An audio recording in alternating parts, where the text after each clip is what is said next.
Hi, നമ്മളിന്ന് സൊല്യൂഷനിലെ മറ്റൊരു session നോക്കാം. കഴിഞ്ഞ സെഷനിൽ നമ്മൾ റിലേറ്റീവ് ലോവറിങ് ഓഫ് പ്രഷർ എന്ന് പറയുന്ന കൊളീഗേറ്റീവ് പ്രോപ്പർട്ടി ഡിസ്കസ് ചെയ്തു. അപ്പോൾ അത് സംശയമുള്ളവർക്ക് നമ്മുടെ കഴിഞ്ഞ സെഷൻ കാണാം. പുതിയ ആളുകളുണ്ടെങ്കിൽ സബ്സ്ക്രൈബ് ചെയ്യുക, ബെൽ ബട്ടൺ ക്ലിക്ക് ചെയ്യുക. ഓക്കെ, നമുക്ക് ഇന്ന് രണ്ടാമത്തെ കൊളീഗേറ്റീവ് പ്രോപ്പർട്ടിയിലേക്ക് കടക്കാം. രണ്ടാമത്തെ കൊളീഗേറ്റീവ് പ്രോപ്പർട്ടിയാണ് elevation of boiling point. Elevation of boiling point അഥവാ ഡെൽറ്റ ടി ബി എന്താണ് എന്ന് നമുക്ക് നോക്കാം. നമ്മളൊരു സോൾവെൻറ്റിലേക്ക്, ഒരു വോളറ്റൈൽ സോൾവെൻറ്റിലേക്ക് ഒരു നോൺ വോളറ്റൈൽ സൊല്യൂട്ട് ചേർക്കുകയാണ്. ബോയിലിംഗ് പോയിൻ്റ് എന്ത് ചെയ്യും? കൂടും എന്നുള്ളതാണ്. When a non-volatile solute is added to a volatile solvent, its boiling point will be increased. ആ കാര്യം എങ്ങനെയാണ് സംഭവിക്കുന്നത് എന്നാണ് നമ്മൾ ഇതിനകത്ത് ഡിസ്കസ് ചെയ്യുന്നത്. ഇപ്പോൾ വെള്ളം നമുക്കറിയാം 100 ഡിഗ്രി സെൽഷ്യസിൽ ബോയിൽ ചെയ്യും അല്ലേ? എന്നാൽ വെള്ളത്തിലേക്ക് നമ്മൾ ഉപ്പ് ചേർത്തിട്ടാണ് ബോയിൽ ചെയ്യുന്നതെങ്കിലോ ഇപ്പോൾ boiling point more than 100 degree Celsius ആയിരിക്കും. അപ്പോൾ എന്തുകൊണ്ടാണ് അങ്ങനെ സംഭവിക്കുന്നത്? അവിടെ ഒരു ഡിഫറൻസ് ഉണ്ട്. സൊല്യൂഷൻ്റെ ബോയിലിംഗ് പോയിൻറ്റും സോൾവെൻറ്റിൻ്റെ ബോയിലിംഗ് പോയിൻറ്റും തമ്മിലൊരു ഡിഫറൻസ് ഉണ്ട് അല്ലേ? ആ ഡിഫറൻസിനെ നമ്മൾ വിളിക്കുന്ന പേരാണ് elevation of boiling points. Okay, അപ്പോൾ അതെങ്ങനെ നമ്മൾ കാണാൻ നമുക്ക് നോക്കാം. Delta T B equal to T B 1 minus T B 0. Delta T B എന്ന് പറയുന്നത് എലിവേഷൻ ഓഫ് ബോയിലിംഗ് പോയിൻ്റ് ആണ്. ടി ബി 1 എന്ന് പറയുന്നത് ബോയിലിംഗ് പോയിൻ്റ് ഓഫ് സൊല്യൂഷൻ. ഇപ്പോൾ ടി ബി 0 എന്ന് പറയുന്നത് ബോയിലിംഗ് പോയിൻ്റ് ഓഫ് സോൾവെൻറ്റ്. ഇതിന് രണ്ടിൻ്റെയും ഡിഫറൻസ് ആണെന്ത്? നമ്മുടെ എലിവേഷൻ ഓഫ് ബോയിലിംഗ് പോയിൻ്റ് അല്ലേ? സ്വാഭാവികമായിട്ടും നമുക്കറിയാം boiling point of solution boiling point of സോൾവെൻറ്റിനേക്കാളും കൂടുതലായിരിക്കില്ലേ? That difference is known as elevation of boiling point. Okay, അപ്പോൾ ഇതെങ്ങനെയാണ് ഡിറൈവ് ചെയ്യുക നമുക്ക് നോക്കാം. Delta TB is directly proportional to molality of solution. Elevation of boiling point is directly proportional to molality. നമുക്ക് ഈ proportionality constant ഒന്ന് ഒഴിവാക്കാം. Delta T B equal to K B into M. ഈ കെ ബിയെ നമ്മൾ വിളിക്കുന്ന പേരാണ് മോളാൽ എലിവേഷൻ കോൺസ്റ്റന്റ് അഥവാ molal ebullioscopic constants. Ebullioscopic constant. അപ്പോൾ എന്താണ് കെ ബി എന്ന് പറയുന്നത്? അതൊരു കോൺസ്റ്റന്റ് ആണ്. ആ കോൺസ്റ്റന്റിനെ വിളിക്കുന്ന പേര് മോളാൽ എലിവേഷൻ കോൺസ്റ്റന്റ് എന്നാണ്. നമുക്കറിയാം എം എന്ന് പറയുന്നത് മൊളാലിറ്റിയാണ്. മൊളാലിറ്റി കാണാനുള്ള ഇക്വേഷനൊക്കെ നമ്മൾ പഠിച്ചിട്ടുണ്ട്. എന്താണ് മൊളാലിറ്റി കാണാനുള്ള ഇക്വേഷൻ? W2 × 1000/m2 × W1 ആണ്. നമ്മൾ ഇതിലേക്ക് അപ്ലൈ ചെയ്യുന്നു. Delta T B equal to K B into W2 × 1000/m2 × W1. ഇതിൽ ഓരോ പാരാമീറ്റേഴ്സ് നമുക്ക് കൃത്യമായിട്ട് അറിയാം. Delta T B elevation of boiling point, K B molar elevation constant, W2 mass of solute, M2 molar mass of solute, W1 mass of solvent. അങ്ങനെയാണെങ്കിൽ ഈ equation ഉപയോഗിച്ചിട്ട് നമുക്ക് molar mass of solute കണ്ടുപിടിച്ചൂടെ? K B into W2 × 1000/ഡെൽറ്റ T B into W1 എന്നുള്ളതാണ്. Okay, അപ്പോൾ ഇതാണ് നമ്മൾ ഇവിടെ ഓർക്കേണ്ട ഒരു കാര്യം. ഡെൽറ്റ ടി ബി എന്ന് പറയുന്നത് എലിവേഷൻ ഓഫ് ബോയിലിംഗ് പോയിന്റ് ആയതുകൊണ്ട് തന്നെ അതിൻ്റെ യൂണിറ്റ് കെൽവിൻ ആയിരിക്കും. കെ ബി എന്ന് പറയുമ്പോൾ delta T B by M എന്ന് വരില്ലേ? K B equal to delta T B by M. അപ്പം എന്താ യൂണിറ്റ് വരിക? മൊളാലിറ്റിയുടെ യൂണിറ്റ് എന്താണ്? ഡെൽറ്റ ടി ബിയുടെ യൂണിറ്റ് കെൽവിൻ ആണ് അല്ലേ? മൊളാലിറ്റിയുടെ യൂണിറ്റ് കിലോഗ്രാം മോൾ ഇൻവേഴ്സ്. അപ്പോൾ ഈ യൂണിറ്റുകൾ നിങ്ങൾ മറക്കരുത് എന്നുള്ളതാണ്. Okay, so elevation of boiling point എന്താണ്?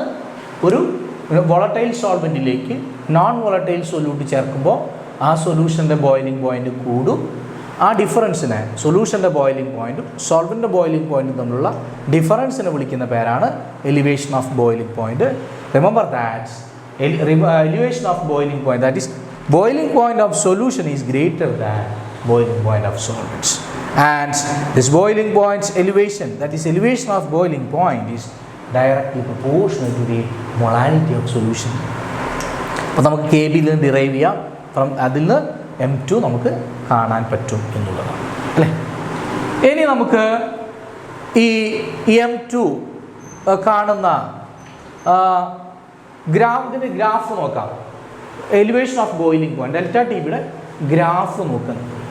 ഈ ഗ്രാഫ് നോക്കുമ്പോൾ നമുക്ക് മനസ്സിലാവുന്ന ഒരു കാര്യം, ഇവിടെ സൊല്യൂഷൻ്റെ ബോയിലിംഗ് പോയിന്റ് ഉണ്ട്, അതുപോലെ സോൾവെൻറ്റിൻ്റെ ബോയിലിംഗ് പോയിന്റ് ഉണ്ട്. ഈ രണ്ട് ബോയിലിംഗ് പോയിന്റും നമ്മൾ നോക്കിയാൽ മനസ്സിലാവും സൊല്യൂഷൻ്റെ ബോയിലിംഗ് പോയിന്റ് കൂടുതലും സോൾവെൻറ്റിൻ്റെ boiling point കുറവുമാണ്.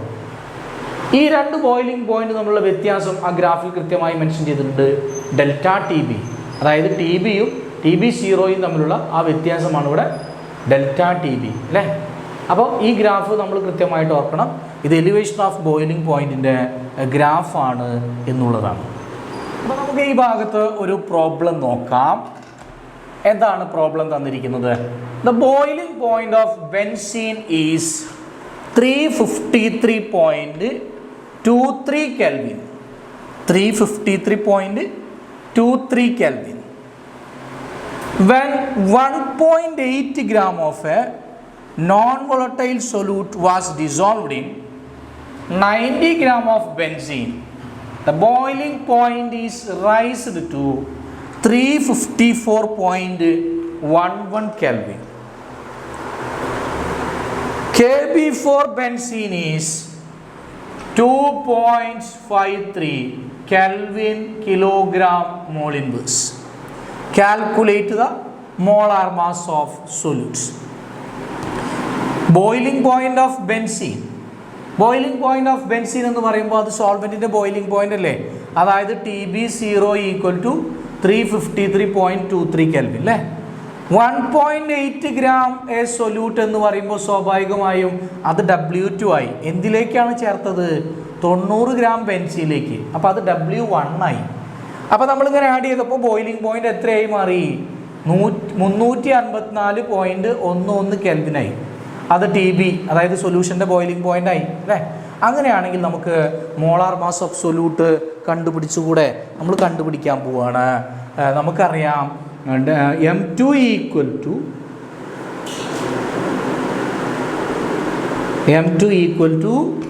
KB into W2 into thousands by M2 into delta TB into W1 അല്ലേ. M2 equal to KB into W2 into 1000 by delta TB into W1. നമ്മൾ അപ്ലൈ ചെയ്യുന്നു. ഡെൽറ്റ ടി ബി നമ്മൾ കാണണ്ടേ? Delta T B എങ്ങനെ കാണുക? TB1 minus TB0, that is 354.11 minus 353.23 equal to 0.88 Kelvin. നമ്മൾ ഇക്വേഷനിലേക്ക് വരുന്നു. 2.53 into 1.8 into thousands divided by 0.88 into 90, that is 58 gram per mole. അപ്പോൾ ഇങ്ങനെയാണ് എലിവേഷൻ ഓഫ് ബോയിലിംഗ് പോയിന്റിൻ്റെ ഇക്വേഷൻ ഉപയോഗിച്ച് നമ്മൾ മോളാർ മാസ് ഓഫ് സൊല്യൂട്ട് കാണുന്നത്. Not only molar mass of solutes, you can calculate W2, delta T B, W1, whatever can be calculated from this equation. അപ്പോൾ രണ്ടാമത്തെ കൊളീഗേറ്റീവ് property ആയിട്ടുള്ള elevation of boiling point നമുക്ക് മനസ്സിലായി. നമുക്ക് മൂന്നാമത്തെ കൊളീഗേറ്റീവ് പ്രോപ്പർട്ടി നോക്കാം. That is depression of freezing points.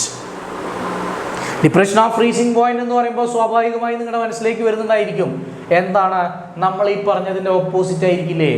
ഇവിടെ നമ്മൾ നേരത്തെ എലിവേഷൻ ഓഫ് ബോയിലിംഗ് പോയിന്റ് എന്ന് പറയുമ്പോൾ ഒരു സോൾവെന്റിലേക്ക് നോൺ വോളറ്റൈൽ സൊല്യൂട്ട് ചേർക്കുന്നു, അവിടെ അതിൻ്റെ ബോയിലിംഗ് പോയിന്റ് കൂടുമെങ്കിൽ ഇവിടെ ഒരു വോളറ്റൈൽ സോൾവെന്റിലേക്ക് ഒരു നോൺ വോളറ്റൈൽ സൊല്യൂട്ട് ചേർക്കുമ്പോൾ അതിൻ്റെ ഫ്രീസിംഗ് പോയിന്റ് കുറയുന്നു എന്നുള്ളതാണ്. ആ ഡിഫറൻസ് ആര് തമ്മിലുള്ള ഡിഫറൻസ്? സോൾവെന്റിന്റെ ബോയിലിംഗ് ഫ്രീസിംഗ് പോയിന്റും സൊല്യൂഷൻ്റെ ഫ്രീസിങ് പോയിന്റും തമ്മിൽ സ്വാഭാവികമായും അവിടെ ഡിഫറൻസ് ഉണ്ടായിരിക്കും. ആ ഡിഫറൻസിനെ നമ്മൾ വിളിക്കുന്ന പേരാണ് depression of freezing points. So what is depression of freezing points? The difference in freezing point of solvent and solution. TF0 എന്ന് പറയുന്നത് ഫ്രീസിങ് പോയിന്റ് ഓഫ് സോൾവെന്റ് ആണ്. TF1 എന്ന് പറയുന്നത് ഫ്രീസിങ് പോയിന്റ് ഓഫ് സൊല്യൂഷൻ ആണ്. ഇത് കാണുമ്പോൾ തന്നെ നമുക്ക് മനസ്സിലാവുന്നുണ്ട്, ഒരു സൊല്യൂഷനിലേക്ക് നമ്മൾ നോൺ വോളറ്റൈൽ സൊല്യൂട്ട് ചേർക്കുമ്പോൾ, ഒരു സോൾവെന്റിലേക്ക് അല്ലേ നോൺ വോളറ്റൈൽ സൊല്യൂട്ട് ചേർക്കുമ്പോൾ അതിൻ്റെ ഫ്രീസിങ് പോയിന്റ് കുറയുന്നു. വാട്ടർ, വെള്ളത്തിലേക്ക് നമ്മൾ ഉപ്പ് ചേർക്കുന്നു, വെള്ളത്തിൻ്റെ ഫ്രീസിങ് പോയിന്റ് 0 ഡിഗ്രി സെൽഷ്യസാ അല്ലേ. എന്നാൽ അതിലേക്ക് നമ്മൾ ഏതെങ്കിലും ഉപ്പ് ചേർത്ത് കഴിഞ്ഞാൽ 0 ഡിഗ്രിക്ക് മുമ്പ് ആ വെള്ളം കട്ട് ചെയ്യും. 273 കാൽവിൻ്റെ ആവശ്യമില്ല, അല്ല 272 പോയിന്റ് സംതിങ് മതിയായിരിക്കും അല്ലേ. അപ്പോൾ വെള്ളത്തിൻ്റെത് 273 ആണെങ്കിൽ ഇത് ലെസ് ദാൻ 273 ആയിരിക്കും എന്നുള്ളൊരു കാര്യമാണ് നമ്മൾ ഇവിടെ ഓർക്കേണ്ടത്. So it's similar to that of elevation of boiling points. Depression of freezing point is also directly proportional to molality of the solution. Depression of freezing point മൊളാലിറ്റിയുമായിട്ട് ഡയറക്റ്റ്ലി പ്രൊപ്പോർഷൻ ആണെങ്കിൽ നമുക്കിവിടെ ഒരു പ്രൊപ്പോർഷണാലിറ്റി കോൺസ്റ്റന്റ് കൊണ്ടുവരാം. നേരത്തെ KB ആയിരുന്നെങ്കിൽ ഇവിടെ വരുന്ന proportionality constant എന്ന് പറയുന്നത് മോളാൽ ഡിപ്രഷൻ കോൺസ്റ്റന്റ് ആണ് അല്ലേ. മോളാൽ ഡിപ്രഷൻ കോൺസ്റ്റന്റിനെ മറ്റൊരു പേരും കൂടെ നമുക്ക് വിളിക്കാം. It is known as cryoscopic constant. നമ്മൾ എക്സ്പാൻഡ് ചെയ്യുന്നു നമ്മുടെ ഇക്വേഷൻ എക്സ്പാൻഡ് ചെയ്താൽ നമുക്കറിയാം മൊളാലിറ്റിയുടെ ഭാഗത്ത് നമുക്ക് എന്ത് കൊടുക്കാം? Delta TF equal to KF into W2 into 1000 by M2 into W1 എന്ന് കൊടുക്കാൻ കഴിയും. Therefore M2 equal to KF into W2 into 1000 by delta TF into W1. You understand? അപ്പോൾ ഇതാണ് നമ്മുടെ ഡിപ്രഷൻ ഓഫ് ഫ്രീസിങ് പോയിന്റ്. KFൻ്റെ യൂണിറ്റും എന്ത് തന്നെയാണ്? Kelvin, kilogram, mole inverse തന്നെയാണ്. ഡെൽറ്റ TFൻ്റെ യൂണിറ്റും കെൽവിൻ തന്നെയാണ് എന്നുള്ളത്. സെയിം യൂണിറ്റ് തന്നെയാണ്, അത് നിങ്ങൾ കൃത്യമായിട്ട് ഓർക്കുക. അപ്പോൾ depression of freezing point clear ആയല്ലോ. ഒരു സോൾവെൻറ്റിലേക്ക് നമ്മൾ നോൺ വോളറ്റൈൽ സൊല്യൂട്ട് ചേർക്കുമ്പോൾ അതിൻ്റെ ഫ്രീസിങ് പോയിന്റ് കുറയുന്നു എന്നുള്ളതാണ് നമുക്കിതിന്ന് മനസ്സിലാവുന്നത്. സോൾവെൻറ്റിൻ്റെ ഫ്രീസിങ് പോയിന്റും സൊല്യൂഷൻ്റെ ഫ്രീസിങ് പോയിന്റും തമ്മിലുള്ള ആ ഡിഫറൻസിനെ വിളിക്കുന്ന പേരാണ് ഡിപ്രഷൻ ഓഫ് ഫ്രീസിങ് പോയിന്റ്. ഈ ഗ്രാഫിൽ നമുക്ക് മനസ്സിലാവുന്ന ഒരു കാര്യം, സോൾവെൻറ്റിൻ്റെ ഫ്രീസിങ് പോയിന്റ് കൂടുതലും സൊല്യൂഷൻ്റെ ഫ്രീസിങ് പോയിന്റ് കുറവുമാണ് എന്നുള്ളതാണ്. ഇവർ തമ്മിലുള്ള ആ വ്യത്യാസം നോക്കിയാൽ മനസ്സിലാവും. ഇവർ തമ്മിലുള്ള ആ വ്യത്യാസം എന്ന് പറയുന്നത് ഡെൽറ്റ TF ആണ്. ഡെൽറ്റ TF0 മൈനസ് TF1 അല്ലേ. അപ്പോൾ ഈ ഗ്രാഫ് കൃത്യമായിട്ട് ഓർക്കുക. ഇത് ഡിപ്രഷൻ ഓഫ് ഫ്രീസിങ് പോയിന്റുമായി ബന്ധപ്പെട്ട ഒരു ഗ്രാഫാണ് എന്നുള്ളതാണ്. ഇനി നമുക്ക് ഇതിൻ്റെ ഒരു പ്രോബ്ലം നോക്കാം. Depression of freezing points. Depression of freezing പോയിന്റിൻ്റെ ഒരു പ്രോബ്ലം നമ്മൾ പറയുകയാണ്. 1 gram of a non volatile solutes, 1 gram non volatile solute അല്ലേ, dissolved in 50 gram of benzene lowered the freezing points by 0.40 Kelvin. The freezing points depression constants of benzene is 5.12 Kelvin kilogram mole inverse. Find the molar mass of benzene. ഇതാണ് നമുക്ക് തന്നിരിക്കുന്ന ചോദ്യം. Okay, അപ്പോൾ നമുക്ക് ഇവിടെ ആവശ്യമായ സാധനങ്ങൾ എന്ന് പറയുന്നത് മാസ് ഓഫ് സൊല്യൂട്ട് വേണം, അത് തന്നിട്ടുണ്ട്. W2 equal to 1 gram, molar mass of സൊല്യൂട്ടാണ് നമ്മൾ കാണാനുള്ളത്. അതുപോലെ നമുക്ക് KF തന്നിട്ടുണ്ട് 5.12 കെൽവിൻ കിലോഗ്രാം മോൾ ഇൻവേഴ്സ് ആണ് നമുക്കത് തന്നിരിക്കുന്നത്. അപ്പോൾ ഇത് ഉപയോഗിച്ചിട്ട് നമ്മൾ കാണാൻ പോവാണ്. എന്താ നമ്മൾ കാണുന്നത്? M2 equal to KF into W2 into 1000 by delta TF into W1 അല്ലേ. അപ്പോൾ നമുക്ക് KF തന്നിട്ടുണ്ട്. എത്ര KF? 5.12 ഇൻറ്റു W2 1 ആണ് ഇൻറ്റു 1000 ബൈ 0.40 കെൽവിൻ. കാരണം ഇവിടെ ഡയറക്റ്റ് ഡെൽറ്റ TF തന്നിരിക്കുകയാണ്. സോൾവെൻറ്റിൻ്റെയും സൊല്യൂഷൻ്റെയും ഫ്രീസിംഗ് പോയിൻ്റ് അല്ല, ഡിഫറൻസ് ഡയറക്റ്റ് തന്നിരിക്കുകയാണ്. സോ 0.40 എന്ന് പറയുന്നത് ഡെൽറ്റ TF ആണ്. That is TF0 minus TF into 50 അല്ലേ. That is mass of benzene. So KF 5.12, W2 mass of solute, delta TF depression of freezing points, and finally W1 that is 50. Final answer എന്താ വരിക? 256 gram per mole വരും. അപ്പോൾ ഇതിൽ നമ്മൾ മനസ്സിലാക്കേണ്ട ഒരു കാര്യം, നമുക്ക് ഈ 5 പാരാമീറ്റേഴ്സിൽ 4 പാരാമീറ്റർ തന്നാൽ 5ാമത്തെ പാരാമീറ്റർ കണ്ടുപിടിക്കാൻ പറ്റും എന്നുള്ളതാണ്. അതുതന്നെയാണ് കൊളിഗേറ്റീവ് പ്രോപ്പർട്ടീസിൻ്റെ ഏറ്റവും വലിയ അപ്ലിക്കേഷൻ.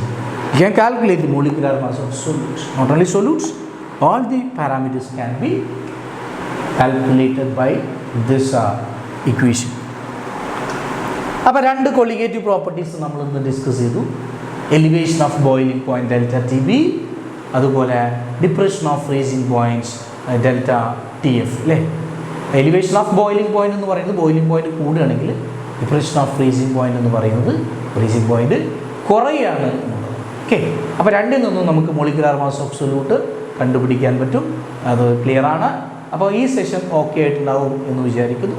ഇതുമായി ബന്ധപ്പെട്ട നിങ്ങളുടെ സംശയങ്ങൾ, മറ്റു കാര്യങ്ങൾ നിങ്ങൾ കമൻറ്റ് ബോക്സിൽ രേഖപ്പെടുത്തുക. മറ്റൊരു ടോപ്പിക്കുമായിട്ട് നമ്മൾ അടുത്ത ക്ലാസ്സിൽ വീണ്ടും എത്തും.